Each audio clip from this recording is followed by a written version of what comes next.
6 बहनों ने मेरा करियर बर्बाद कर दिया और एक अमीर घर की लड़की ने मुझे शादी तोड़ने की धमकी दी। उन्होंने मुझ पर दबाव डाला कि मैं अपनी यूनिवर्सिटी सीट उस चालाक नकली बेटे को दे दूं। तब मैंने शांत होकर वो नंबर मिलाया जो मुझे अच्छी तरह याद था।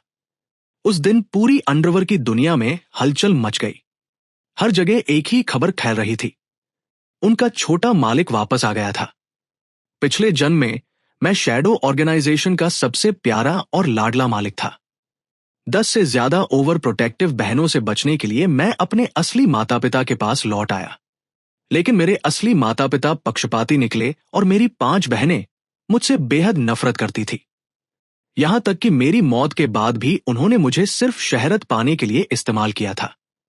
याओमिंग ग्रुप के चेयरमैन के देश लौटने की खबर ने पूरे इंटरनेट पर तहलका मचा दिया। पार्टी में मेरी एक्स गर्लफ्रेंड और नकली बेटा लिंकॉन्ग उनसे रिश्ता जोड़ने की कोशिश कर रहे थे। लेकिन जैसे ही उन्होंने मुड़कर मुझे देखा वो चौंक गए। लिंकॉन्ग को होश आया और वो दौड़ कर आया और मेरी तरफ उंगली दिखाकर चिल्लाने लगा, लिनजान, तुमने मरने का नाटक करके माँ बाप को धोखा दिया और अब हिम्मत देखो को यामिंग ग्रुप की पार्टी में घुस आए।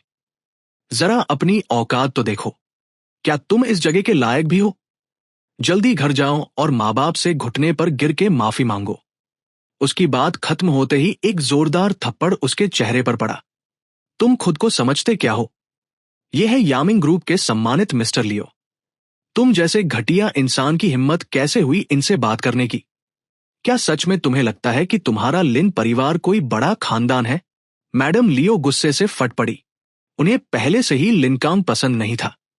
उसकी चिकनी चुपड़ी बातें बिल्कुल किसी अमीर घराने के बेटे जैसी नहीं थी। वो तो अब तक सिर्फ अपनी बेटी की वजह से उसे सहन कर रही थी। लेकिन आज इस पार्टी में उन्हें अनगिनत रिश्ते और कांटेक्ट लगाने के बाद यह मौका मिला था और अब इस आदमी ने सब कुछ बर्बाद कर दिया। वो सच में बहुत गुस्सा थी। जल्दी से मिस्टर लियो और मिस शैंग से माफी मांगो। लिंकॉन्ग का पूरा शरीर कांपने लगा। उसे ऐसा लग रहा था कि जैसे वो बर्फ में गिर गया हो। यहां मौजूद सभी लोग बड़े बड़े अमीर और मशहूर लोग थे। आज सबके सामने उसकी बेइज्जती हो गई थी।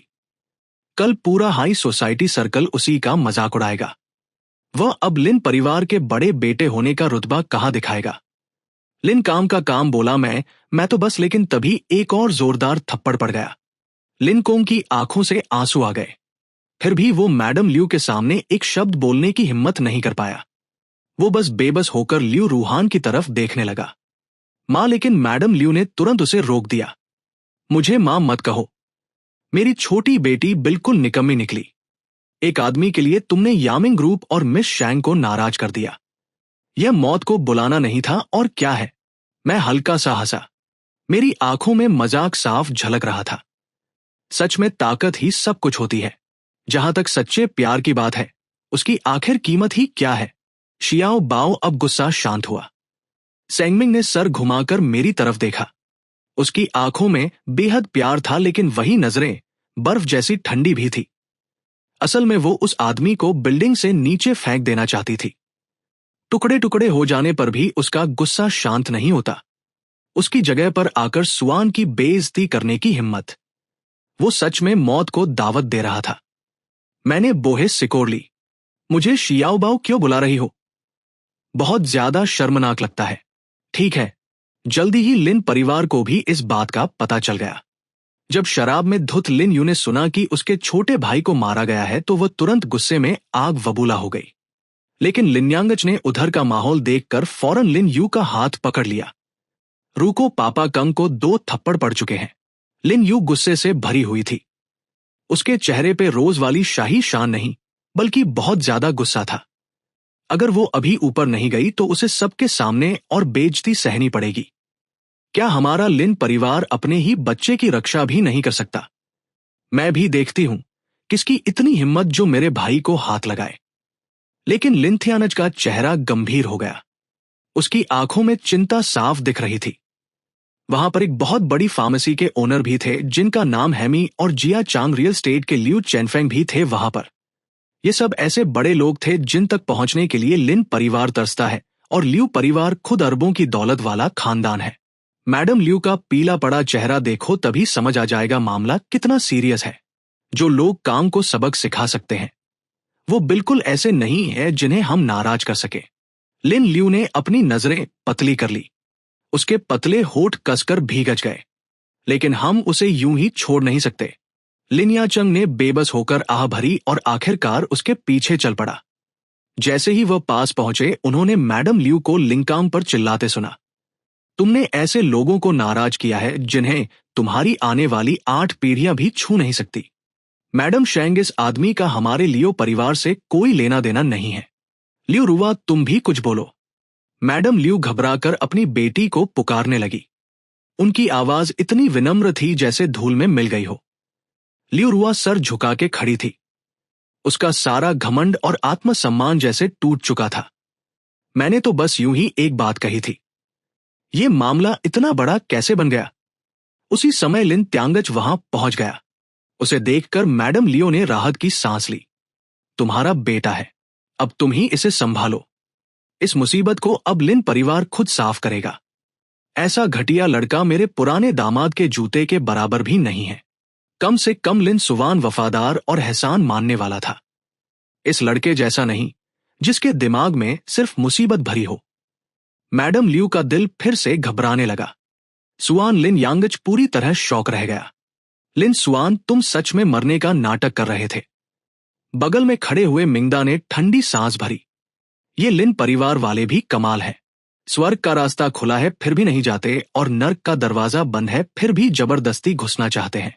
चैन हैंग तो अब गुस्से में हंसने ही वाला था। अपनी आंखें खोलकर ध्यान से देखो। यह है यामिंग ग्रुप की सीईओ मिस शैंग के छोटे भाई। उनकी हैसियत और पहचान क्या है? और तुम लोग क्या हो? क्या तुम उनसे जुड़ने के लायक भी हो? मैंने अपनी कलाई पर पहनी करोड़ों की घड़ी को हल्का सा घुमाया और आराम से पूछा, वैसे तो सुआन अभी कहाँ है? मैं भी देखना चाहता हूं कि वो मुझसे कितना मिलता जुलता है। अगर चेहरा बिल्कुल नहीं मिला। मैंने नजर उठाई। मेरी आंखों में खतरे की चमक उभर आई। तो फिर तुम लोग मेरे साथ मजाक कर रहे हो और मेरी दीदी ये बिल्कुल बर्दाश्त नहीं करेगी। सेंगमिंग ने ठंडी आवाज में हुंकार भरी। झाओश की कलाई अचानक दर्द से भर गई। तियान चेंग तुरंत सब समझ गया। ये इंसान मेरा बेटा नहीं है, बस शक्लत थोड़ी बहुत मिलती है। माफ कीजिए, हमसे गलती हो गई। अब मेरा बेटा तो मर चुका है। तियान चंग को लगता था कि वो अपने बेटे को अच्छी तरह जानता है। हालांकि मेहनती और लगन वाला था, लेकिन कभी इतना घमंडी और बेखौफ नहीं हो सकता था। मिंग हंस पड़ा। तुम लोग एक मरे हुए इंसान की तुलना मिस्टर लियो से कर रहे हो। सच में बहुत मजाकिया हो। ये बात सुनते ही पूरा हॉल एकदम शांत हो गया। शेंगमिन के साथ आए काले कपड़े वाले लोग धीरे धीरे चारों तरफ गिरने लगे। वो किसी भूत की तरह खामोश थे। तियानचंग का दिल धक से रह गया। वो तुरंत सीरियस हो गया। माफ कीजिए, मेरे बेटे से गलती हो गई। उसका इरादा आपको नाराज करने का नहीं था। अब जाके उसे मामले की गंभीरता समझ आई। पूरी ताकत और सत्ता के सामने उन्हें आखिर सिर झुकाना ही पड़ गया। सॉरी, मैं आपको मजाक नहीं उड़ा रहा था। लेकिन कंग भी जल्दी जल्दी माफी मांगने लगा। लेकिन मेरे चेहरे को देखकर उसके लिए विनम्र बनना थोड़ा मुश्किल था, क्योंकि जब भी पहले वो ये चेहरा देखता था तो वो हमेशा मुझे नीचा दिखाता था और तंग करता था।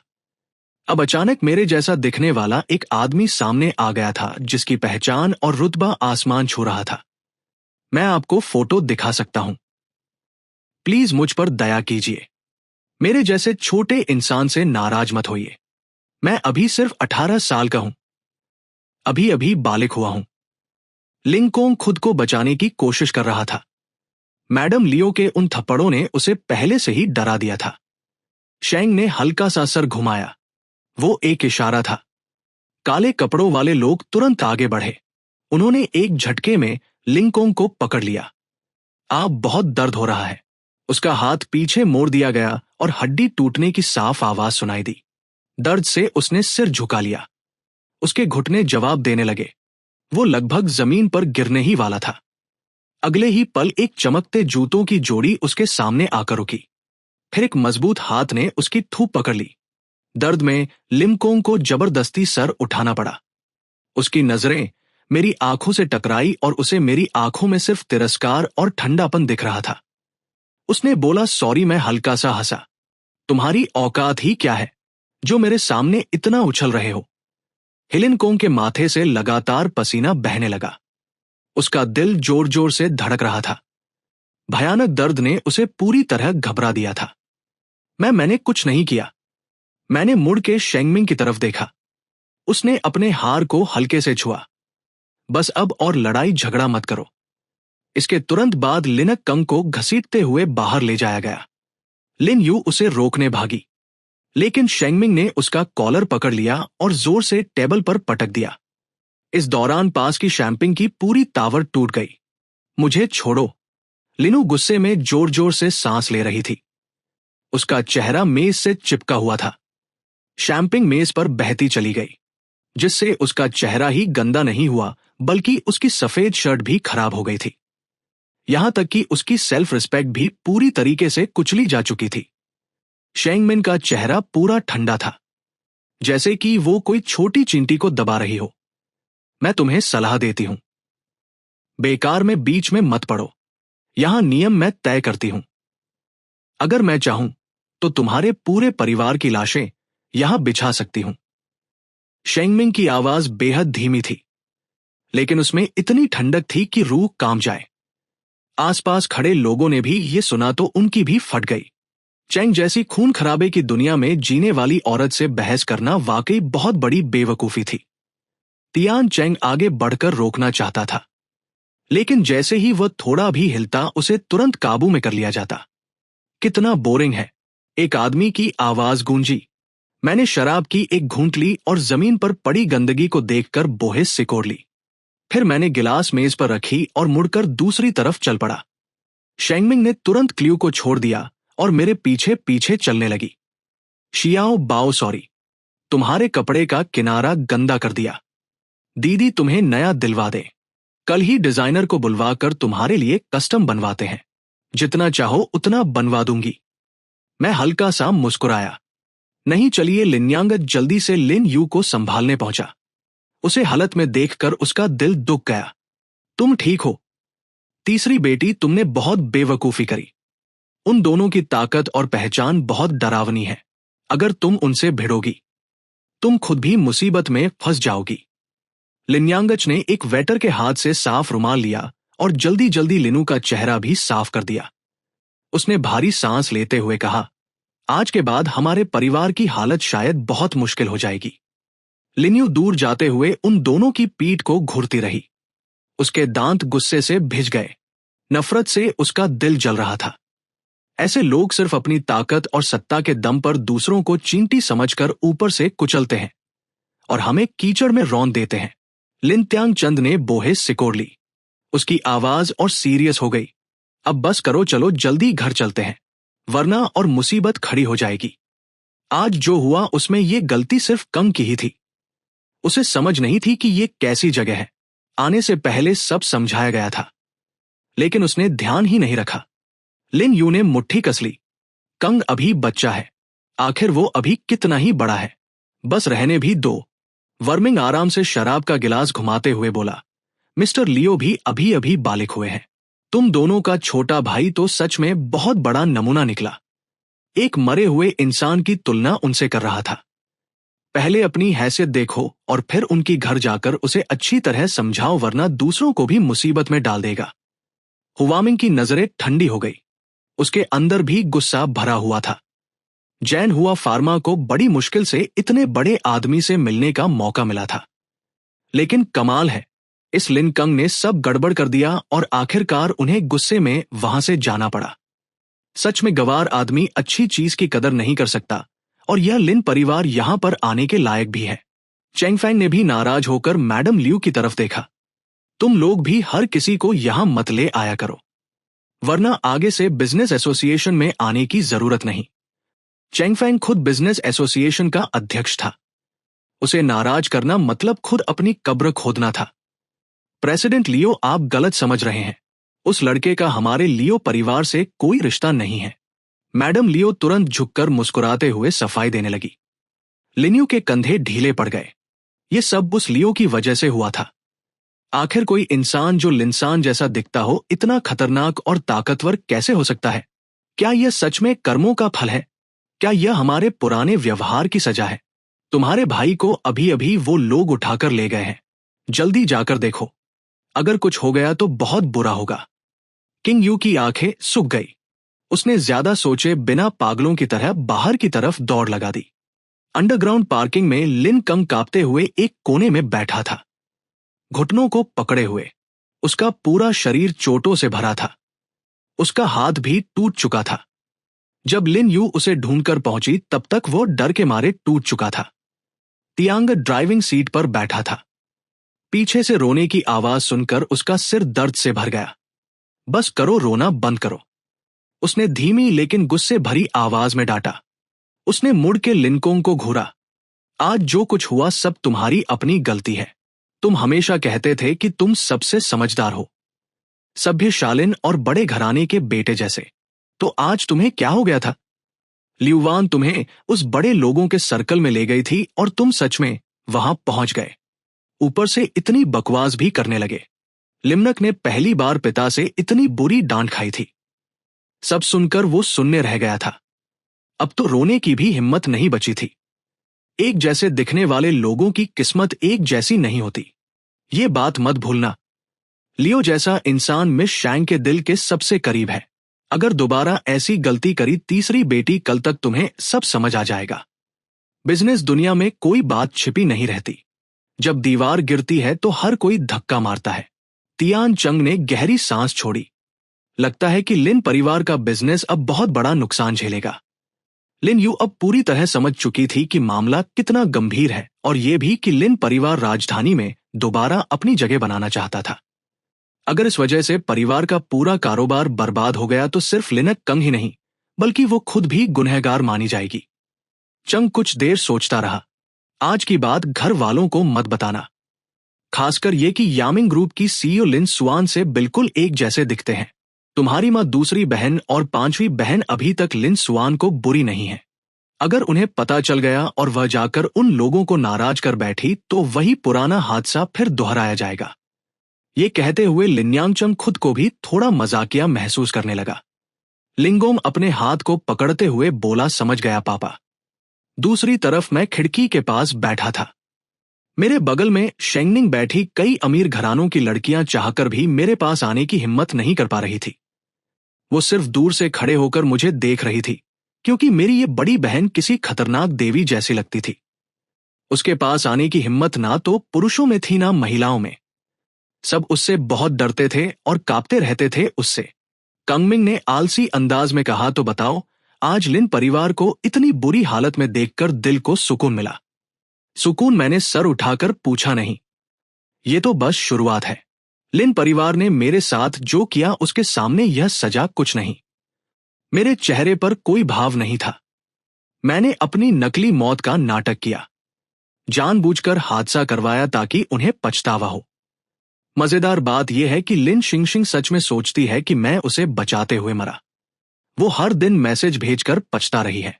मेरी आवाज में ताना भरा था। असल खेल तो अब शुरू होगा। मैं उन्हें पछताते हुए देखना चाहता हूं, टूटते हुए, ठीक वैसे ही जैसे मैं टूटा था। मुझे याद है वो एहसास, जैसे सड़क पर भटकते चूहे की तरह बेबस होना। दिल करता था उनसे पूछूं, उन्होंने मेरे साथ ऐसा क्यों किया? लेकिन अब उन्हें इससे भी ज्यादा भुगतना पड़ेगा। तुम्हारे दिमाग में काफी चालें चलती हैं। शेंगमिंग ने मेरे सर पर हाथ फेरा। नकली मौत तक का खेल खेल लिया। सच में तुम्हें देखकर तरस आता है। शान शेंगमिंग को यह सब कुछ थोड़ा सा हंसी वाला लगा। नकली मौत से लिन परिवार का पछतावा जगाना। कुछ लोग तो इंसानियत ही खो चुके हैं, जिनके पास जरा भी जमीर नहीं। उन्हें पछतावा कैसे होगा? उसे तो उल्टा मेरे लिए बुरा लग रहा था। खुद को चोट पहुंचाना फायदे का सौदा नहीं है। उन छोटी चींटियों को सीधा कुचल देना ज्यादा आसान होता। वैसे भी वो सब मरने लायक है। मैंने आंखें घुमा ली। और हां, आगे से सबके सामने मुझे शियाओ बाओ मत कहना। बहुत अजीब लगता है। शेंगमिंग ने बोए उठाई, तो फिर क्या बुलाऊं? अगर सबके सामने स्वान बुलाओगे तो लोग पहचान लेंगे। शेंगमिंग थोड़ी रुकी। मैं वैसा कर रही हूं जैसा तुमने कहा था। तुमने लिन परिवार से रिश्ता तोड़ लिया है। तुम ही नहीं चाहते कि कोई तुम्हें पहचाने, है ना? बात तो सही थी। मैं थोड़ा छिप गया, लेकिन शियाओ वाओ नहीं चलेगा। मैं तो अब अनाथालय वाला छोटा बच्चा नहीं हूं। शंगमिंग ने मेरी बात की परवाह नहीं की। आखिर मुंह उसका है जो चाहे बुलाए। मेरे दिल में तुम हमेशा वही अनाथालय वाले 3 साल के बच्चे रहोगे जो बोल भी नहीं पाता था, जिसे हमेशा किसी का सहारा चाहिए था, वरना लोग उसे सताते थे। मैंने चुपचाप नजरें झुका ली। शेंगमिंग ने तुरंत बात बदल दी। तुम्हारे स्कूल का मामला मैंने पहले ही संभाल लिया है। मैंने हल्का सिर उठाया। मैं कोई बेवकूफ नहीं हूं। क्या मैं अपनी सीट खुद किसी को दे दूं? एक ही गलती मैं दूसरी बार नहीं करूंगा। लेकिन मैं उसकी उम्मीदें इतनी आसानी से नहीं तोड़ना चाहता। लिंग कंग को हमेशा मेरी चीजें छीनना पसंद था, तो अब उसे स्कूल के पहले दिन अपनी आंखों से देखना होगा कि वह चोर कितना बेकार है। कुछ लोग हाथ में शराब की ग्लास लेकर हमारी तरफ आए। शेंगमिंग ने बात रोक दी। उसकी आवाज तारीफ से भरी थी। लो, तुम्हारी चापलूसी करने वाले फिर आ गए। हमारे बड़े प्रेसिडेंट को तो हर कोई पसंद करता है। लेकिन जैसे ही उसने ये कहा, उसका चेहरा अचानक सख्त हो गया। उसकी आवाज बर्फ जैसी ठंडी थी। लगता है किसी को अपनी जिंदगी बहुत लंबी लग रही है।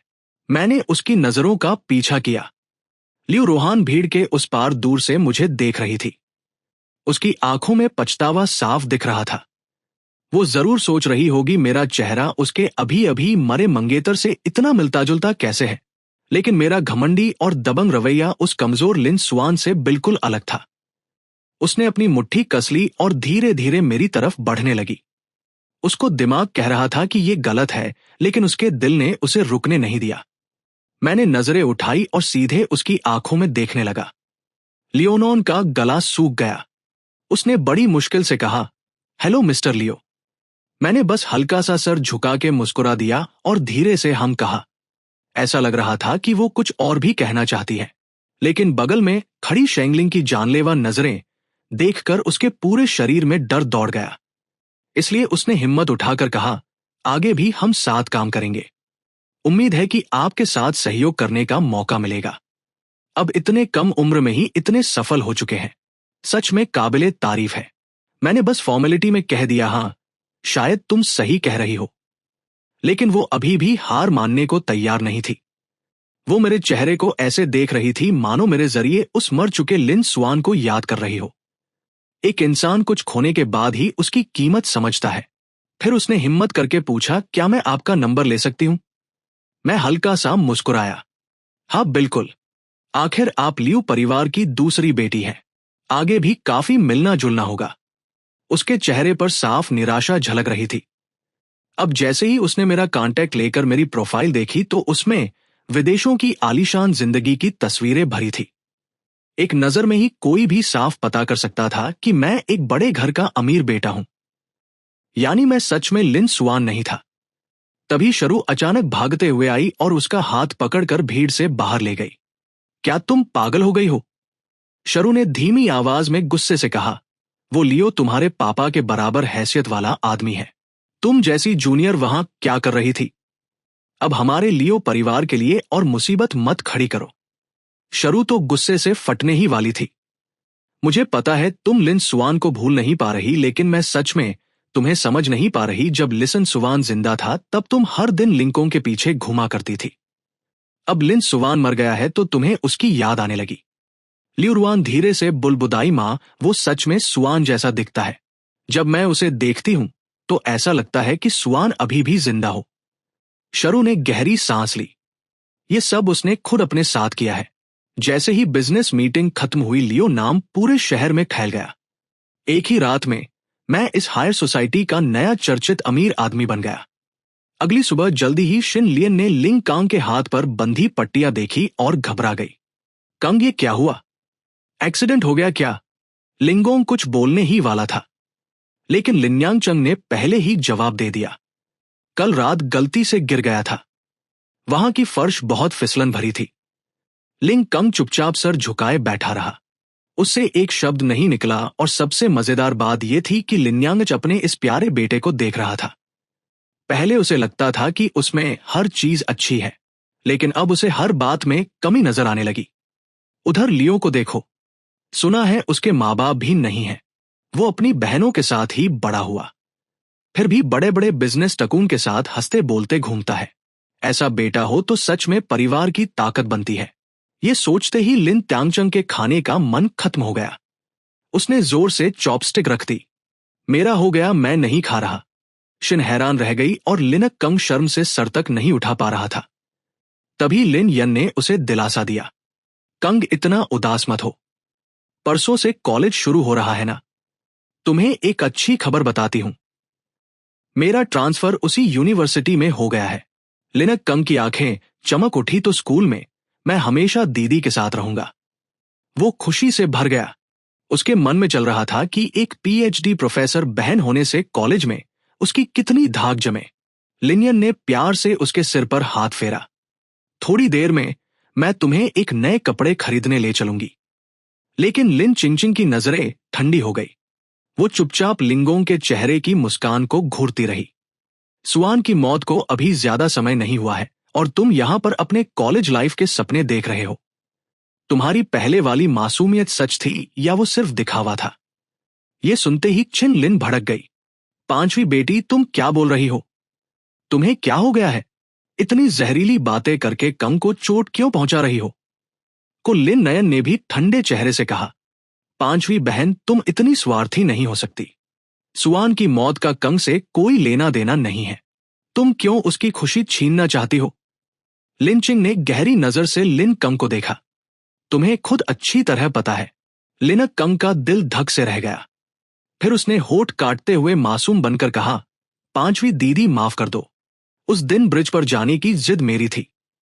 अगर मैं नहीं होता तो सुआन के साथ कुछ नहीं होता। मैं हर रात बुरे सपने देखता हूं। मैं सपनों में भी उससे माफी मांगता हूं। काश मरने वाला मैं होता। वो रोने लगा और सच्चे दुख का नाटक करते हुए लिन चिंगचिंग से गलत ना समझने की विनती करने लगा। लिन यूनन अब और सहन नहीं कर पाई। उसके चेहरे पे गुस्सा साफ दिख रहा था। बस करो पांचवी बहन, तुम्हें खुद सुहान के लिए पछतावा है, लेकिन इसका मतलब ये नहीं कि सारी गलती कंग पर डाल दो। लिन चिंगचिंग ने सर हिलाया और बिना कुछ कहे वहां से चली गई। वो अब उन झूठे बहानों को और नहीं सुनना चाहती थी, ना ही इन लोगों को ऐसे नॉर्मल जिंदगी जीते देखना चाहती थी। वो अकेले घर के बाहर वाले कैफे में आ गई। भीड़ को देखते हुए उसने मोबाइल कसकर पकड़ रखा था। कल रात भी उसने सुन को ढेर सारे मैसेज भेजे थे, लेकिन शायद अब वो उसकी माफी नहीं पढ़ पाएगा। हेलो, एक बिना चीनी वाली ब्लैक कॉफी। तभी एक ठंडी और शांत आवाज गूंजी। ये आवाज सुनते ही लिंच चिंगचिंग पर मानो बिजली गिर पड़ी। उसने झटके से सिर घुमाया और काउंटर की तरफ देखा। उसे एक बेहद जाना पहचाना चेहरा दिखा। उसकी कलाई पर एक घड़ी थी। वो इस घड़ी को पहचानती थी। वो इसे खरीदकर कंग को देना चाहती थी। उसकी कीमत 1 लाख रुपए थी। इसलिए जब उसने वो घड़ी मेरी कलाई पर देखी तो उसकी आंखों की उम्मीद तुरंत बुझ गई। हाँ, शान इतनी महंगी घड़ी कैसे पहन सकता था? लेकिन जैसे ही उसने मेरा चेहरा अच्छे से देखा, लिन चिंगचिंग की सांसें तेज हो गई। वो अचानक अपनी सीट से उठ खड़ी हुई और तेजी से मेरी तरफ भागी। सुआन, लेकिन तभी एक काले कपड़ों वाला बॉडीगार्ड तुरंत उसके सामने आ गया। उसकी आवाज बेहद ठंडी थी। तुम कौन हो? हमारे यंग मास्टर से दूर रहो। मैंने सामने खड़ी थकी और टूटी हुई लिन चिंगचिंग को देखा और मन ही मन हंसी आ गई। वो यहां यूनिवर्सिटी में क्या कर रही थी? ओह, याद आया, शायद वो लिंग के एडमिशन के लिए आई होगी। भाई बहन का प्यार बड़ा ही गहरा है। मेरे होठों पर हल्की मुस्कान आ गई। सर, आप टेंशन मत लो। तो इसने बस गलत इंसान को पहचान लिया है, लेकिन आन गंभीर चेहरा बनाए मेरे आगे खड़ा रहा। यंग मास्टर मालिक ने आदेश दिया है कि हर पल आपकी रक्षा करूं। मैंने बेब्सी में कंधे उचकाए और खिड़की के पास जाकर बैठ गया। लिंचिंग टूटी हुई हालत में मेरे पीछे आ गई। सुआन उसकी आवाज रोने से कांप रही थी। मुझे पता है, पहले मेरी गलती थी। बस तुम्हें जिंदा देखकर ही मुझे सुकून मिल गया। अगर तुम मुझे माफ कर दो तो मैं कुछ भी करने को तैयार हूं। मैं सोफे से टिक गया और परेशानी भरा चेहरा बनाकर बोला, माफ कीजिए, मुझे समझ नहीं आ रहा आप क्या कह रही हैं। लिन चिंगचिंग की आंखें और लाल हो गई। उसकी भावनाएं पूरी तरह टूट गई। सुआन, मुझे सच में बहुत पछतावा है। इन दिनों मैं हर रोज खुद को कोस रही हूं। तुम हमेशा इतने अच्छे थे। मुझे ये बात समझ ही नहीं आई। अगर मुझे पहले पता होता तो मैं कभी तुम्हारे साथ ऐसा व्यवहार नहीं करती। उसकी बातें सुनकर मेरा मन चिढ़ गया। तभी वेटर कॉफी लेकर आया। सर, आपकी कॉफी। मैंने सिर हिलाकर कॉफी ले ली। शुरू से आखिर तक मैंने उसे एक नजर तक देखना जरूरी नहीं समझा। मुझे यूं पूरी तरह नजरअंदाज करते देखकर लिंच चिंचिंग की आवाज कांपने लगी। सुआन, मैं तुमसे विनती करती हूं, कम से कम मुझसे एक बात तो करो। मैंने कॉफी उठाई और एक घूंट लिया। उसकी कड़वाहट मेरी जीभ पर फैल गई। मेरी आंखों में इग्नोरेंस साफ दिखाई दे रही थी। मैडम, आपने गलत इंसान पहचाना है। मैं आपको जानता तक नहीं। तो फिर आपसे बात कैसे करूं? लिन चिंचिंग की आंखें तुरंत बुझ गई। उसने सिर झुका लिया। नहीं, तुम जानबूझकर मुझे पहचानने से इनकार कर रहे हो। तुम्हारा मुझे ना पहचानना सही है। हम परिवार ने तुम्हारे साथ गलत किया। क्या बाहर तुम्हारी जिंदगी अच्छी चल रही है? शायद घर से कई ज्यादा खुश हो गए।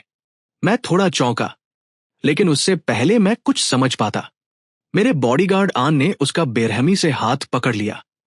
तुम हमारे यंग मास्टर को परेशान कर रही हो। अगर नहीं रुकी तो मैं सख्ती करूंगा। जल्दी यहां से निकलो। अगले ही पल लिन चिंचिंग को कैफे से बाहर घसीट दिया गया। वो अंदर आने की कोशिश करती रही, लेकिन आन उसे मजबूती से रोके रहा। वो मेरे एक कदम भी करीब नहीं आ सकी। आखिर में वो सिर्फ उस बड़ी कांच की खिड़की के बाहर खड़ी होकर फूट फूट कर रोती रही।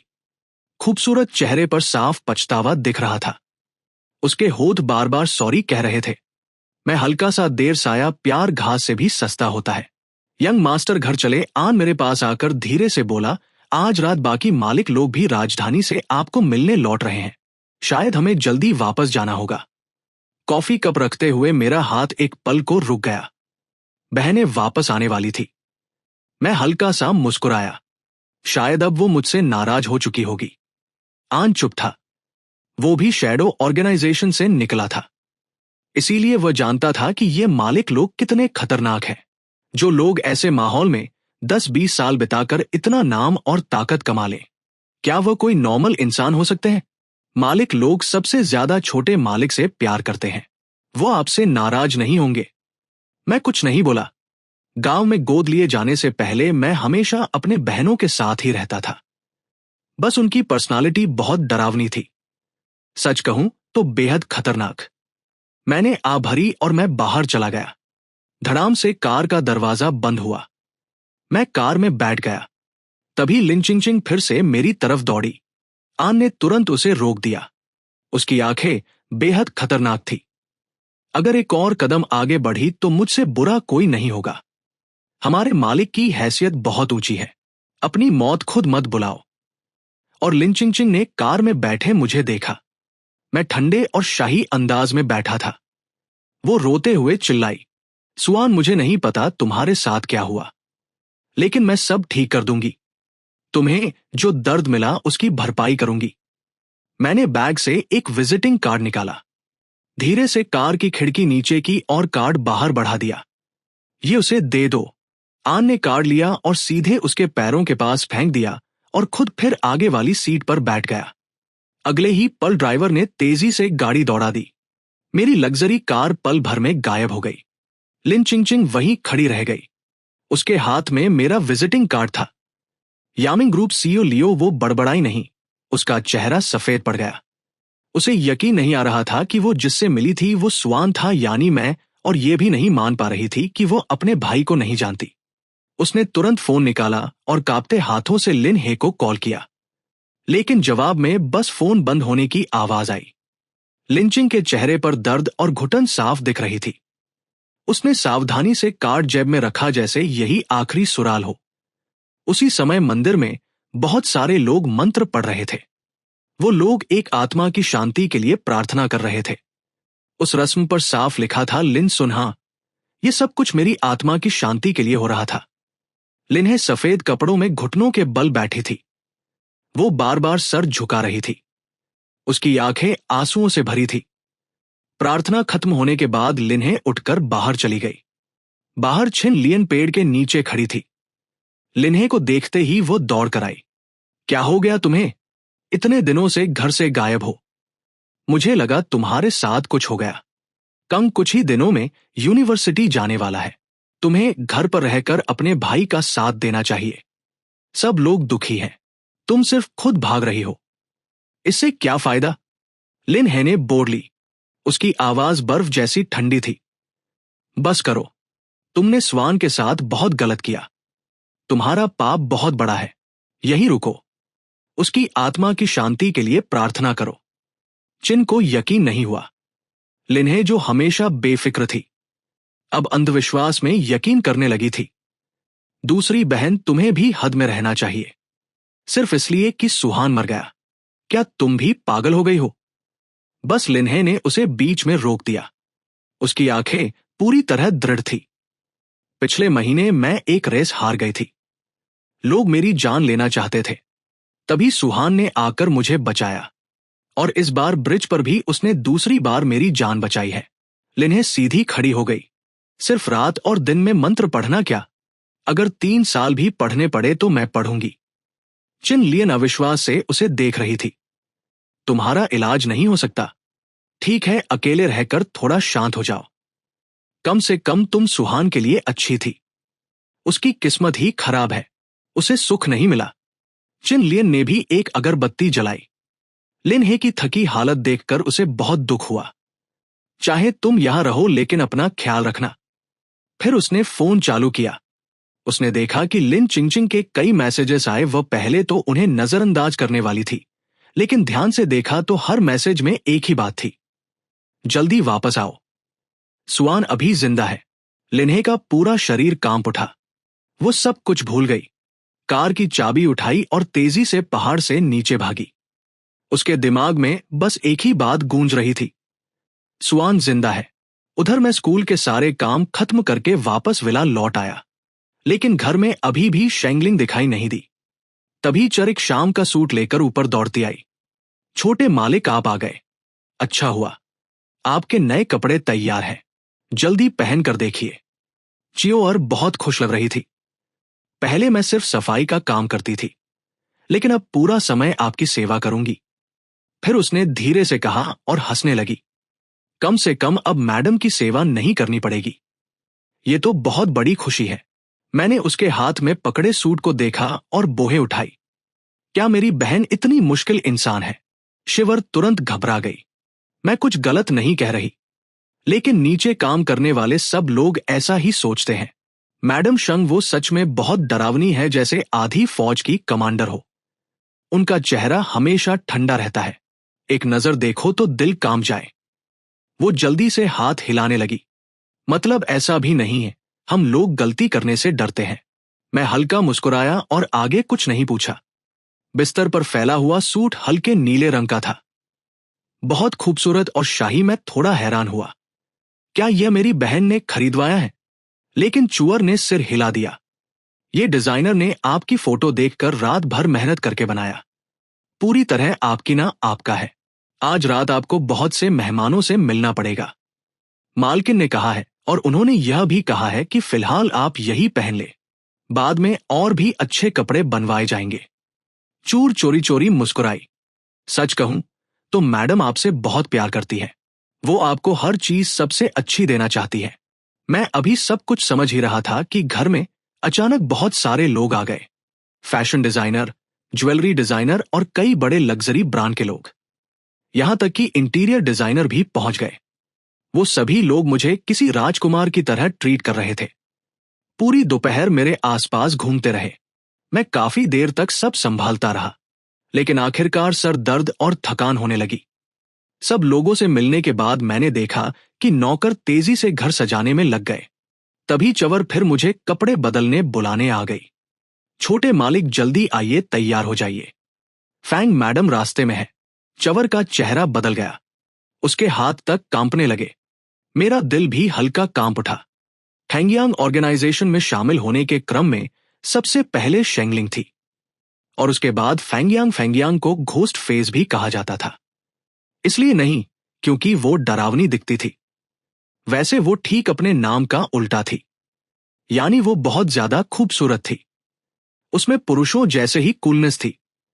लेकिन वो औरतों जैसे सबका मन मोह लेती थी। उसका शरीर पतला और बीमार सा लगता था, लेकिन उसके अंदर की ठंडक लोगों को डराने के लिए काफी थी। मैंने हल्के से बोहे सिकोड़ कर कहा, ठीक है, मुझे पता है। फिर मैंने कपड़े बदले और शीशे के सामने बैठ गया। लोग मुझे तैयार करने लगे। तभी कमरे के दरवाजे पर दस्तक हुई। चूअर ने तुरंत पीछे मुड़कर देखा। दरवाजे पर एक महिला खड़ी थी। उसने गहरे हरे रंग का फार्म पर एक लंबा चौगा पहना था। वो लंबी और दुबली थी।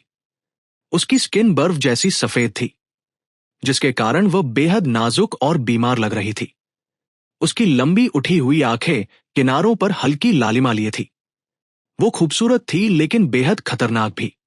चवर तुरंत सिर झुकाकर बोली, फैंग मैडम आप आ गई। वो 2 कदम पीछे हट गई और दीवार से टकरा कर रुक गई। मैडम आज रात वापस नहीं आएगी। फैंग शियांग ने बस हल्का हाथ हिलाया। सब बाहर जाओ। कमरे के सारे लोग तुरंत बाहर निकल गए। अब कमरे में सिर्फ मैं और वो बचे थे। मैं कुर्सी पर बैठा था और शीशे में उसकी परछाई को घूर रहा था। मेरी पीठ तन गई। दूसरी बहन फैंगशियांग धीरे धीरे मेरे पास आई। उसने अपने लंबे ठंडे हाथ मेरे कंधे पर रख दिए। मुझे याद है जब तुम जा रहे थे तब रोते हुए कह रहे थे कि तुम एक उजली जिंदगी चाहते हो। लगता है तुम्हारी वो साफ जिंदगी भी तुम्हें खुशी नहीं दे सकी। मैंने नजरें झुका ली। दिल में कड़वाहट भर गई। हाँ, दूसरी बहन आप सही थी। शंग फियांग हल्का मुस्कुराई। मैं एक बार तुमसे मिलने गई थी। तुम्हारे स्कूल में दूर से बस तुम्हें 2 बार देखा था। उसकी आवाज बहुत नरम थी, लेकिन उससे मेरे रोंगटे खड़े हो गए। तुम जानते हो मैं हमेशा तुम्हारी इज्जत करती हूं, लेकिन जब तुमने कहा कि तुम रिश्ता तोड़ना चाहते हो तो मैंने उसे हमेशा याद रखा। उसकी बात सुनकर मुझे अब गिल्ट हो रहा था। माफ करना दूसरी बहन, कोई बात नहीं। अब तुम वापस आ गए हो, है ना? फैंग शियांग ने धीरे मेरे बाल की एक लट पकड़ी। तुम्हारे बाल काफी लंबे हो गए हैं, पहले जैसे नहीं रहे। अब सच में बड़े लगते हो। वो मेरी तरफ हल्के से झुकी। फिर अचानक उसने दोनों हाथ मेरे कंधे के नीचे सरकाए और पीछे से मुझे बाहों में भर लिया। उसने मेरा हाथ पकड़कर अपने पेट पर रख दिया, जैसे कि कोई लवर ऐसा करता है। उसकी हरकत सीमित थी, लेकिन फिर भी मैं कांप रहा था। उसने मेरे कान के पास फुसफुसा कर कहा, सुहान, क्या बहन तुम्हारा बदला ले? अगर मैं चाहूं तो वो लोग आधी रात तक भी जिंदा नहीं रहेंगे। उन्होंने तुम्हारे साथ जो किया मैं सब वैसा ही उन्हें लौटाऊंगी। तुम अपनी आंखों से उनकी बर्बादी देख सकते हो। मेरा पूरा शरीर तुरंत सख्त हो गया। मैं उसके तरीकों को अच्छी तरह जानता था। वो लोगों को बिना आवाज के बेहद दर्दनाक मौत दे देती थी। मैंने होठों को कस खींच लिया। दीदी, बड़ी बहन ने कहा था कि ये मामला मुझे खुद संभालने दो। अचानक उसकी आवाज बदल गई। मैं इस दुनिया में ऐसी किसी चीज को नहीं छोड़ना चाहती जो तुम्हें नुकसान पहुंचा सके। मुझे डर है कि तुम दुखी हो जाओगे। वो हल्के से मुस्कुराई। दीदी जो भी करती है तुम्हारे भले के लिए करती है। एक दिन तुम समझ जाओगे। मुझे लगा मेरे पीछे खड़ा इंसान बर्फ जैसा ठंडा हो। मेरे पूरे शरीर में गज़बम्स आ गए। दूसरी दीदी, ये सब छोड़िए। हम बहुत समय बाद मिले हैं। आपकी मेडिकल स्किल्स अब कैसी हैं? मुझे अपने फिलहाल के दिनों में बताइए। फैंगशियान की मुस्कान में जरा भी खतरा नहीं दिख रहा था। अभी उसकी आंखों में सिर्फ मैं ही था, लेकिन वो आंखें किसी गहरे अंधे कुएं जैसी थी जिसमें मैं पूरी तरह डूब सकता था। उसने सीधा मेरा हाथ पकड़ा और मुझे नीचे ले गई। फिर उसने बहुत शांत स्वर में कहा, वो सब मर चुके हैं। मैं अचानक चौंक गया। कौन मर गया? फैंग शियांग आराम से चलती रही, जैसे कोई मामूली बात बता रही हो। वो लोग जिन्होंने तुम्हें दीदी से दूर जाने के लिए उकसाया था, वो सब मर गए। मेरे हाथ कांपने लगे। चेहरा सफेद पड़ गया। पीठ अकड़ गई। फैंगशियान ने भी मेरी हालत महसूस करी, लेकिन बस मुझे सोफे पर बैठा दिया। शर जाओ, चाय लेके आओ। फैंगशियान ने चाय उठाई। पहले खुद एक घूंट पिया, ये पक्का करने के लिए कि उसमें जहर नहीं है। फिर दूसरा कप मुझे दिया। सुआन, तुम बहुत मासूम हो। लोग आसानी से तुम्हें धोखा दे सकते हैं। वो लोग तुम्हारा भला नहीं चाहते थे। वो सिर्फ तुम्हें हटाकर तुम्हारी जगह लेना चाहते थे। तुम ये जानते हो, है ना? बेशक मैं जानता था। शैडो ऑर्गेनाइजेशन में कोई भी इतना सीधा नहीं था। जो लोग मुझे हटाना चाहते थे वो ताकत और ऊंचे दर्जे के लिए ऐसा कर रहे थे, बेहतर चीजों के लिए और मुझ जैसे अपोनेंट को हटाने के लिए। मैं कुछ कहने वाला था कि फेंगशियान ने गर्म चाय का कप मेरे हाथ में रख दिया। लड़कों को अपनी सेहत का ज्यादा ध्यान रखना चाहिए। क्या तुम्हारी पेट की बीमारी फिर बढ़ रही है? बचपन में तुमने बहुत दिक्कतें झेली। तुम्हारा शरीर शुरू से कमजोर। मुझे आज भी याद है जब पहली बार तुम्हें पेट दर्द हुआ था। तुम पूरी रात दर्द से तड़पते रहे। तब मैंने सोचा था ऐसा क्या करूं कि तुम्हें दर्द ना हो। काश मैं तुम्हारी जगह दर्द सह सकती। वो हल्का सा हसीन, लेकिन उसकी आंखों में पूरी गंभीरता थी। अब भी दर्द होता है, मैंने होठ पीट कर कहा। हाँ, अभी भी होता है, लेकिन मैं सह लेता हूं। फेंगशियांग की आंखों में दर्द भर आया। उसने मेरे गाल को छुआ। दीदी तुम्हें ठीक कर देगी। मैं तुम्हें दर्द में नहीं देख सकती। पास खड़ी चूअर का चेहरा डर से सफेद पड़ गया। हालांकि फैंग मालिक सिर्फ पेट दर्द की बात कर रही थी, लेकिन ऐसा लग रहा था कि कोई जानलेवा बीमारी हो। वो हंसने की हिम्मत तक नहीं कर सकी। उसे बहुत डर लग रहा था, क्योंकि छोटे मालिक जब किसी को मारते थे तो पहले से संकेत मिल जाते थे। लेकिन फैंग मालिक अलग थी। हो सकता है कि वह इस पल आप पर मुस्कुरा रही हो और अगले ही पल किसी की जान ले ले। बहुत डरावना था। मैंने देखा कि चूअर के हाथ हल्के कांप रहे थे। मैंने तुरंत कहा, चूअर जाके मेरा कमरा ठीक कर दो। मुझे बिखरा हुआ कमरा पसंद नहीं। चूअर को जैसे माफी मिल गई हो। वह तुरंत वहां से भाग गई। मैंने नॉर्मल दिखने की कोशिश करी, लेकिन मेरे पास बैठी फेंगशियांग हल्के से हंसी। मेरा सुहान अभी भी इतना दयालु है। दीदी बेगुनाह लोगों को नहीं मानती। तुम्हें चिंता करने की जरूरत नहीं। वह मेरी तरफ बेहद ईमानदार नजरों से देखने लगी। तुम पहले कहते थे कि मैं इंसानी जान की कदर नहीं करती। दीदी अब बदल गई है। क्या तुम मेरा बदलाव देखोगे? मुझे पता है तुम्हें समय चाहिए। कोई बात नहीं, दीदी तुम्हें खुद साबित करके दिखाएगी। तभी फेंगशियांग का फोन बजा। वो मुस्कुराते हुए मेरे बाल सहने लगी। शान, मैं कुछ छोटे काम निपटा कर आती हूं। दीदी जल्दी लौट आएगी। मैंने सिर हिला दिया। ठीक है। जब तक उसकी परछाई गायब नहीं होगी तब तक मैंने गहरी सांस नहीं ली। अब मैं दूसरी दीदी को और भी कम समझ पा रहा था। मैंने फोन निकाला और देखा कि पुराने साथी शेंग जी की मिस्ड कॉल थी। वो हाल में बार बार मुझसे संपर्क कर रहा था। शायद उसे पता चल गया था कि मैं ऑर्गेनाइजेशन में लौट आया हूं। मैंने तुरंत उसे वापस कॉल किया। फोन काफी देर तक बजता रहा। फिर उसने उठाया। मैं रसोई में गया और सीधे मुद्दे पर आया। शौ जी, क्या बात है? हमारे रिश्ते में फॉर्मल बातें तो जरूरी नहीं। फोन के दूसरी तरफ से शंग जी की ठंडी हंसी सुनाई दी। पीछे बहुत शोर था। लिन शान, सुना है तुम वापस आ गए हो। जिंदगी अच्छी नहीं चल रही क्या? तुम्हें वापस आने में शर्म नहीं आई? तुम्हारी वजह से हम कितनी बुरी हालत में पहुंचे पता है? शोंग जी गुस्से में दांत पीस रहा था। अगर तुम्हारी वजह ना होती तो मैं अब तक प्रमोट हो चुका होता और दूसरी मैडम से भागता फिरने वाला कुत्ता नहीं बनता। मेरा दिल भारी हो गया। मुझे अभी अभी ये सब पता चला है। क्या मेरी दूसरी दीदी ने खुद तुम लोगों को निशाना बनाया? शंग जी थोड़ी देर चुप रहा।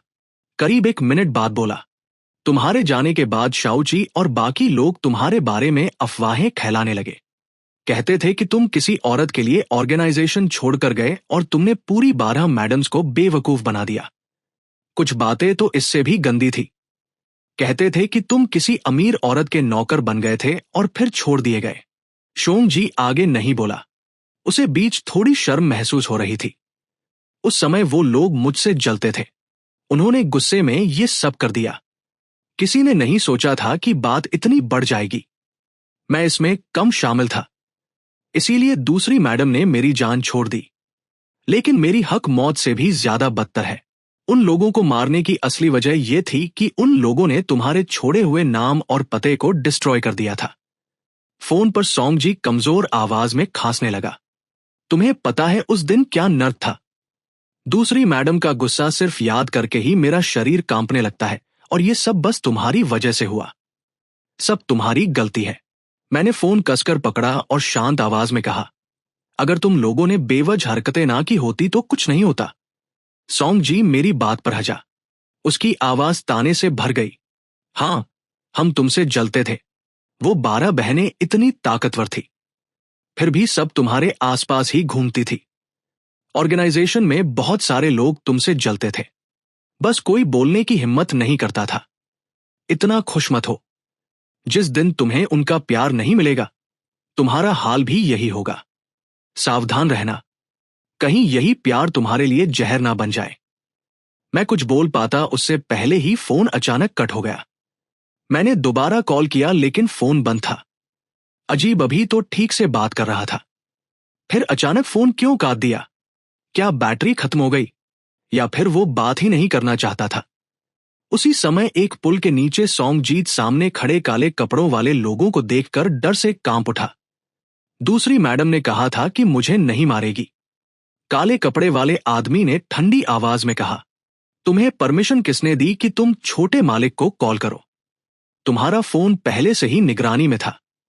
हम हर समय तुम पर नजर रखे थे। तुमने छोटे मालिक के साथ बदतमीजी की तो मरना तो तय है। 2 मिनट बाद पानी में कुछ गिरने की आवाज आई और वहां एक भी इंसान नहीं बचा। फैंगशियांग फोन पर आए मैसेज को देख रही थी। उसके होठ पर ठंडी मुस्कान उभर आई, लेकिन पीछे से कदमों की आहट सुनते ही उसने तुरंत अपना खतरनाक रूप छुपा लिया। वो मुड़ी और मेरी तरफ हाथ बढ़ाया। डॉक्टर आ चुके हैं। जब तक मुझे तुम्हारी सेहत की पूरी जानकारी नहीं मिल जाती, मैं चैन से नहीं बैठूंगी। मैंने बोला ली। बाहर कई गाड़ियां विला में दाखिल हुई। एक एक करके डॉक्टर नीचे उतरे। वो बहुत सारे मॉडर्न टेक्निकल चीजें लेकर अंदर आ रहे थे। उन चौंकती सुइयों और ब्लड टेस्ट मशीनों को देखकर मेरी पीठ में ठंडा पसीना आ गया। दीदी, मैं बिल्कुल ठीक हूं। लेकिन फैंग शियांग ने मेरा हाथ पकड़े रखा। वो नरमी से बोली, मेरा सुहाना बड़ा हो गया है, फिर भी इंजेक्शन से इतना डरता है। मैं इंजेक्शन से नहीं डरा था, बस ये सब बहुत अजीब लग रहा था। किसी के पूरी तरह नियंत्रण में होने का एहसास मुझे बहुत अजीब लग रहा था। फैंगशियांग ने हल्के से मेरी पीठ थपथपाई। दीदी, यह सब तुम्हारे भले के लिए कर रही है। डॉक्टरों ने मास्क पहने हुए थे। सब चुपचाप काम कर रहे थे, मानो इंसान नहीं आए हो। मैंने फैंगशियांग का हाथ छुड़ाने की कोशिश की, लेकिन उसकी पकड़ लोहे जैसी मजबूत थी। मैं बिल्कुल भी खुद को छुड़ा नहीं पाया। उसने मेरी कलाई पकड़ रखी थी। उसकी आंखों में ठंडी चेतावनी चमक रही थी। सुआन, जिद मत करो। मेरा दिल कांप उठा। अगले ही पल उसने मेरा हाथ छोड़ दिया और मेरी लाल हुई कलाई को सावधानी से पकड़े रखा। वो मेरी कलाई पर हल्के से फूंक मारने लगी। सॉरी सुआन, दीदी ने तुम्हें दर्द दिया है। डॉक्टर तो चुपचाप अपने तरीके से काम कर रहे थे। ब्लड टेस्ट चा। यहां तक कि फैंगशियांग ने खुद सफेद कोट पहना था। दस्ताने लगाए और उपकरण हाथ में लिया। उसने मेरी चिन पकड़ ली। वो नीचे देखते हुए बहुत नरमी से बोली, सुआन, मुंह खोलो। मैंने होठ भी लिए, लेकिन आखिरकार चुपचाप मुंह खोल दिया। एक ठंडी चिमटी मेरे मुंह के अंदर गई। दीदी की आंखें पूरी फोकस्ड और नरमी से भरी थी। उसका अंगूठा मेरे होठों के किनारे पर टिका हुआ था। इस तरह का करीबी स्पर्श मुझे बेचैन कर रहा था। मैं किसी के सामने ऐसे नहीं रहता था। मैं बहुत धीरे बीत रहा था। मेरा दिमाग सुनसा हो गया। मैंने शर्मिंदगी से अपनी पेंट कसकर पकड़ ली। तभी फैंगशियांग की ठंडी आवाज आई, दांतों की हद ठीक है, लेकिन अकल दाढ़ निकल चुकी है। फैंगशियांग अचानक हंस पड़ी। सच में बड़ा हो गया मेरा सुआन। अच्छा बच्चा, एक एक्सरे करवा लेते हैं। अगली बार दीदी खुद तुम्हारा दांत निकालेगी। इस जांच पड़ताल के बाद रात हो चुकी थी। रात के 9 बज रहे थे। मैं भूख से बेहाल था। बस सोफे पर बैठा हुआ था और ठंडी नजरों से उन लोगों को देख रहा था। फैंगशियांग कुर्सी पर टिककर बैठी थी और डॉक्टरों की रिपोर्ट सुन रही थी। उसके हाथ में मोटी रिपोर्ट्स का ढेर था। उसका चेहरा धीरे धीरे शांत होता जा रहा था। आंखों में भी राहत दिख रही थी। तभी शेंगमिंग वापस आई। ये दृश्य देखकर उसके चेहरे पर जलन साफ दिखी। फैंगशियांग, तुम क्या कर रही हो? वो गुस्से में आगे बढ़ी और एक झटके में उसने हाथ से सारी रिपोर्ट्स उड़ा दी। अचानक पूरे कमरे में मेडिकल रिपोर्ट उड़ने लगी। लेकिन फैंगशियांग बस मुस्कुराई और शांत स्वर में बोली, अच्छा हुआ, हर डाटा मैं पहले ही याद कर चुकी हूं। इस दुनिया में मुझसे ज्यादा सुआन की सेहत को कोई नहीं समझता। खुद वो भी नहीं। सेंगमिंग गुस्से से कांप उठी। इस सब का क्या फायदा? फैंग शियांग हल्के से हंसी। वो खड़ी हुई और डॉक्टर को बाहर जाने का इशारा किया। 10 मिनट के अंदर विला में जांच का कोई निशान नहीं बचा। फिर उसने ऊपर से मुझे देखा। सुआन, तुम्हें भूख लगी है? सॉरी, काम में समय का ध्यान नहीं रहा। शेंगमिंग ने तुरंत नौकरों को खाना तैयार करने का आदेश दिया। ये सोचकर कि मैंने पूरे दिन कुछ नहीं खाया। उसने ठंडी हंसी के साथ फैंग शियान को घूरा। अब बहुत हो गया, जल्दी आते चले जाओ। फैंग शशियान ने बेपरवाही से कहा, मैं जा सकती हूं, लेकिन मेरा छोटा भाई मेरे साथ जाएगा। सेंगमिंग ने तुरंत मना कर दिया। तभी नहीं। फैंग शियांग की आंखें ठंडी हो गई। उनमें खतरनाक अंधेरा भर गया। लग रहा था दोनों अभी लड़ पड़ेंगे। मैंने जल्दी से खांसकर माहौल बदलने की कोशिश की। बाकी दीदियां आज आने वाली थी ना? इतनी देर हो गई, शायद अब नहीं आएंगी। वो धीरे धीरे आएंगी, लेकिन आज नहीं। शेंगमिंग ने अपनी महंगी घड़ी उतारकर टेबल पर फेंकी। उसकी आवाज थोड़ी नरम थी। सुआन, चलो खाना खाओ। तुम पहले से ही इतने कमजोर हो, तुम्हें भूखा नहीं रखना चाहिए। फैंग शशियांग ने उसकी दुश्मनी की परवाह ही नहीं की। उसने हाथ धोए, सफेद कोट बदला और आराम से खाने की मेज पर बैठ गई। मैं अब ये माहौल और सहन नहीं पा रहा था, इसलिए बहाना बनाकर बोला, मैं कपड़े बदल कर आता हूं। ये कहकर मैं ऊपर चला गया। डाइनिंग टेबल पर अब सिर्फ वह दोनों रह गए। शेंगमिंग की आंखें और भी ठंडी हो गई। फैंगशियांग, क्या तुम यहां पर सिर्फ सुआन को परेशान करने आए हो? फैंगशियांग ने शांत स्वर में जवाब दिया, तुम जानती हो कि मैं सुहान से कितना प्यार करती हूं। मैं उसे जरा भी नुकसान नहीं पहुंचाना चाहती। इस बात पर शेंगमिंग हंस पड़ी। उसने कहा, तो फिर इतना बड़ा तमाशा क्यों किया? फैंग शशियांग ने टेबल पर उंगली थपथपाई और धीरे से बोली, लियू रुआ ने उसे कभी छुआ तक नहीं। शेंगमिंग तुरंत समझ गई कि उसका क्या मतलब है। उसने ठंडे स्वर में पूछा, अगर छू लिया होता तो? फैंग शियांग ने हल्की मुस्कान के साथ कहा, बहुत आसान। लेकिन अगले ही पल उसकी बात सुन के सबको गूज बम्स आ गए। मैं उसे कैद कर देती और टुकड़े टुकड़े करके काटती। उसने अपने सफेद और साफ हाथ उठाए। उसकी आंखों में पागलपन भरी दीवानगी थी। लेकिन इतना ही शायद काफी नहीं होगा। ये सुनते ही पास खड़ी चूअर डर के मारे कांपने लगी। उसके हाथ से कटोरे और चॉपस्टिक तक नहीं संभल रहे थे। बेचारी सिर्फ वही डर से घायल हो रही थी। वो तुरंत रसोई में भाग गई और पसीने से तरबतर हो गई। ली या ने हैरानी से पूछा, क्या हुआ? चवर कांपते आवाज में बोली, कुछ नहीं, बस मानसिक सदमा लगा है। वो दीवार से टिक गई। तुम जाकर खाना परोस दो। ली या ने तुरंत सहलाया, मैं नहीं जा रही। बाहर दो खतरनाक राक्षस बैठे हैं। फिर उसने धीरे से कहा, क्यों न छोटे मालिक के नीचे आने का इंतजार करें। चवर ने तुरंत हिलाया, सही कहा, मैं तुम्हारी बात मानती हूं। उसी समय मैं कपड़े बदलकर नीचे आ गया। मैं खाने की टेबल पर बैठा और महसूस किया कि माहौल अजीब है। दीदी, आप लोग भी भूखे हो गए ना? जल्दी खाना शुरू करो। फैंग शियांग तुरंत ऐसे व्यवहार करने लगी जैसे कुछ हुआ ही ना हो। उसने मेरे लिए सूप परोसा। सुआन, तुमने लिंग परिवार में ठीक से खाना क्यों नहीं खाया? तुम कितने कमजोर हो गए हो। तुम्हारा पेट भी खराब है। पेट की बीमारी छोटी भी हो सकती है और गंभीर भी। इसे नजरअंदाज नहीं किया जा सकता। बीवी तुम्हारा अच्छा इलाज करेगी। शेंगमिंग तुरंत बो सिकोड़ कर बोली, तो फिर तुमने उसे भूखा क्यों रखा? फैंग शियांग ने आराम से जवाब दिया, अब ऐसा नहीं होगा। तभी चूअर और लिया जल्दी जल्दी खाना परोसने आई। पूरी मेज भरने के बाद वो तुरंत भाग गई। कुछ ही देर में पूरी हवेली फिर शांत हो गई। कम से कम ऊपर से देखने पर तो वहां कोई दिखाई नहीं दे रहा था। मैंने सूप का एक घूंट लिया। यहां पर ऑर्गेनाइजेशन की बातों पर धीरे धीरे चर्चा कर रही थी। वो बहुत सावधानी से बातें कर रही थी, इसलिए मैंने बीच में कुछ नहीं कहा। तभी मैंने मोबाइल देखा। किन लिन का एक मैसेज आया था। एक ग्रुप मैसेज। हमारे बेटे को एक प्रेस्टिजियस यूनिवर्सिटी में एंट्रेंस मिलने की खुशी में एक पार्टी रखी गई है। आप सभी को आमंत्रित किया जाता है। कल दोपहर 3 बजे वो होटल में आपका स्वागत होगा। मेरा चेहरा ठंडा पड़ गया। एडमिशन पार्टी उन्होंने मेरी सीट छीन ली और फिर इतनी शान से जश्न मना रहे हैं। लगता है लिन परिवार अब भी खुद को बहुत बड़ा समझता है। मैंने मन ही मन ठंडी हंसी हंसी। फिर तुरंत वाई यामिंग ग्रुप के सीईओ की पहचान से खबर फैलवा दी कि कल मैं भी अपनी एडमिशन पार्टी दूंगा। फैंग शियांग की आंखों में हल्की मुस्कान उभरी।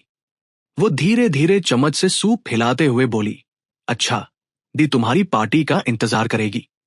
सुआन, तुम्हें कौन सा गिफ्ट चाहिए? शेंगमिंग ने तुरंत सीरियस होकर कहा, यह पार्टी मैं ऑर्गेनाइज करूंगी।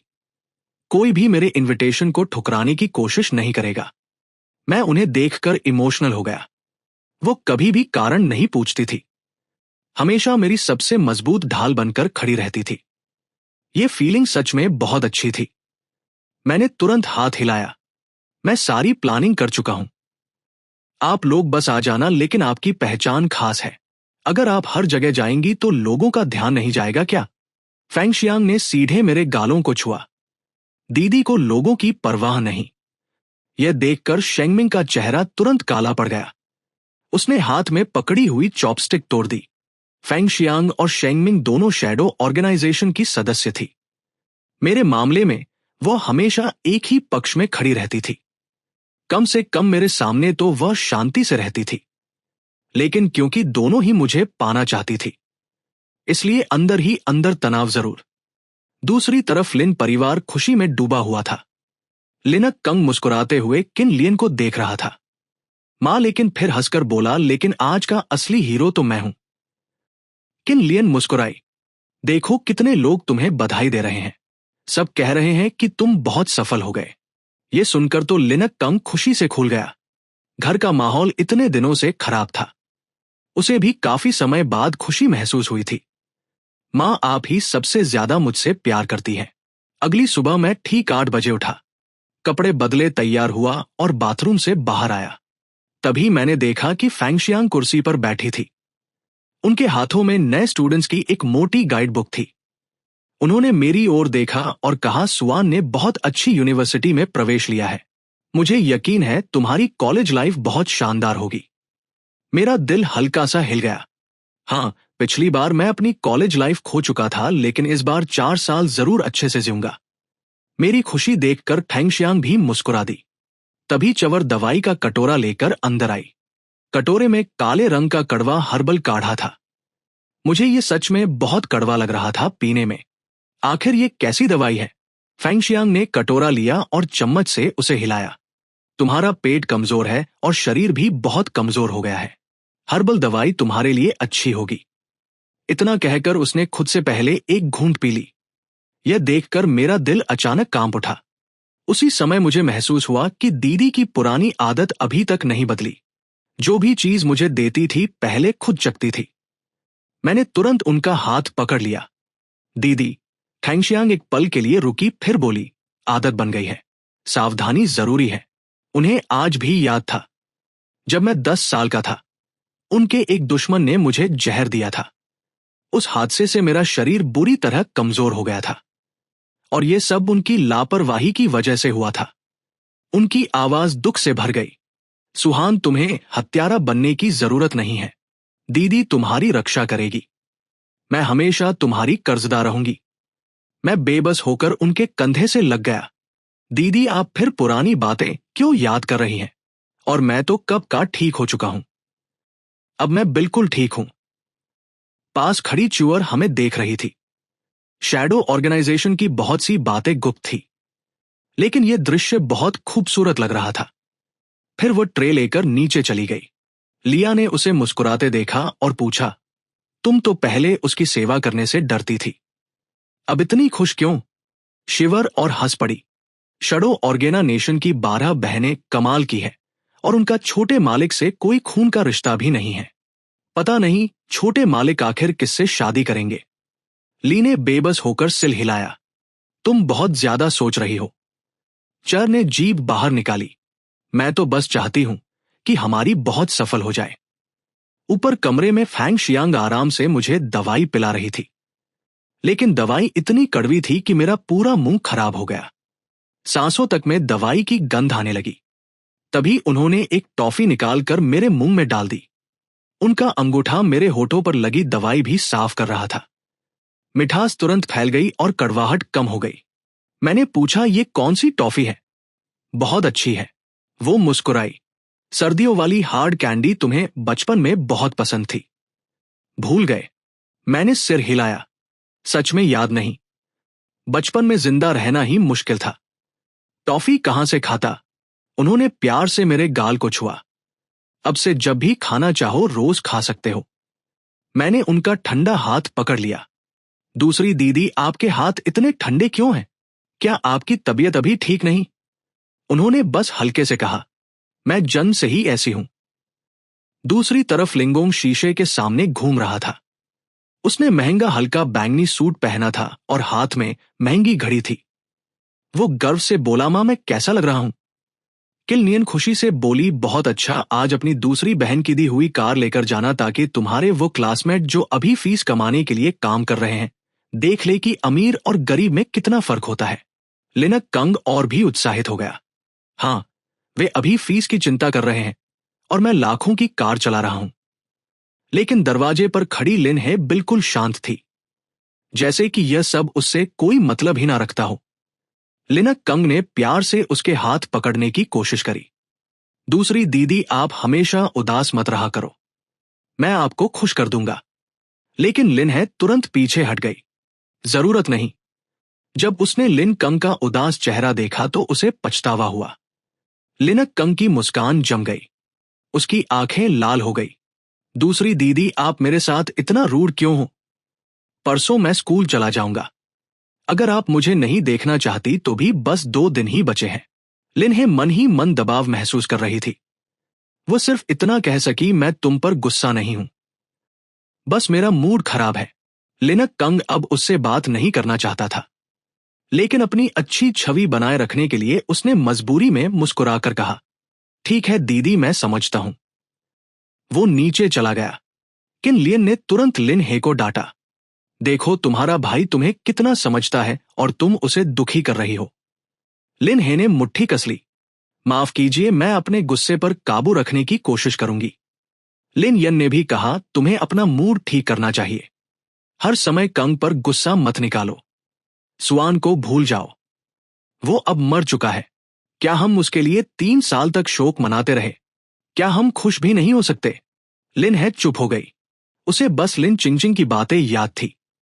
सुआन अभी जिंदा है, एक दिन तुम उसे जरूर मिलोगी।